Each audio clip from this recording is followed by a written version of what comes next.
Good morning, everybody. Welcome back to Cilinix Crypto. Hope you're all doing great, and welcome to this new video on Bitcoin, your daily update. There's enough to talk about. I mean, yesterday was a pretty eventful day. We had some strong bearish momentum, a strong pullback, which was in the end. I mean, it just meant that it's just bullish confirmation, all right? Because yesterday in the afternoon, kind of before that, there was already some weakness, right? So in the video yesterday, we also talked about the possibility and the likelihood of Bitcoin pulling back into 70,000 right here, which in the end we did, but we also respected it and we gained a lot of strong momentum from there.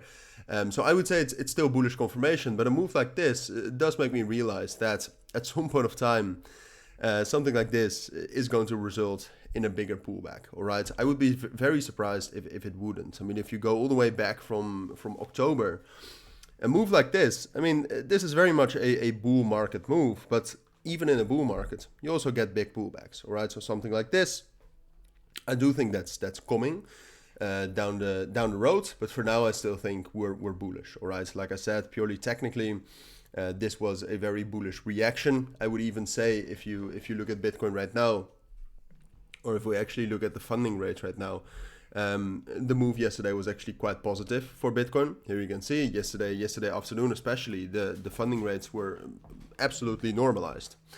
So that was quite good to see. And like I said, I mean, right now, if you think about the fundamentals, and I keep saying this every day, but the ETF inflows yesterday were absolutely amazing. Like the ETF inflows were very high, I believe. And so there's this natural buying pressure every single day, except for the weekends.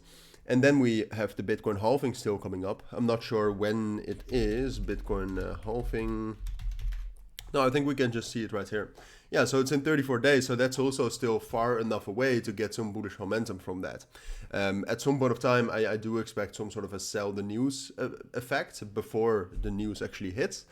But for now, that's still bullish. So I see no reason, especially now with us breaking above this previous resistance level right here at 73,000, I would say. I see no reason why we should not continue into the 74,000s and then especially up to 75,000, which is obviously a big psychological resistance level. And there we also have the 1.618 fib. So that's my main price target. I mean, the thing is that right now in these markets, and that is definitely something you should 100% be prepared for. In these markets where, as you can see right now, the funding rates are instantly increasing a little bit again, you should be prepared for spikes. Not necessarily for Bitcoin. Bitcoin will probably not spike down much. Even the drop yesterday, it was relatively big, but it was not a big problem. But you should be prepared for those. But even with those spikes, I mean, even if Bitcoin spikes back down to 71,500 here, I would expect a very strong reaction and a continuation up. Because we can also see, if we look at the open interest, I assume that that's going up as well. Yeah, that's going up as well. So there's just a ton of momentum, and there's no indication that's pointing us towards a more bearish move soon. So that's still what I expect. I think the volume is also in line with this. Volume around $62 billion. That's also enough to sustain these levels. So altogether, still very bullish. All right. I don't think most rewards can be gained with Bitcoin. But Bitcoin is definitely one of the most safe cryptos right now to put some money in. So those are my thoughts. That's what I think you need to know. If you do have any questions, let me know down in the comments. But for now, thank you for watching. Take care and bye.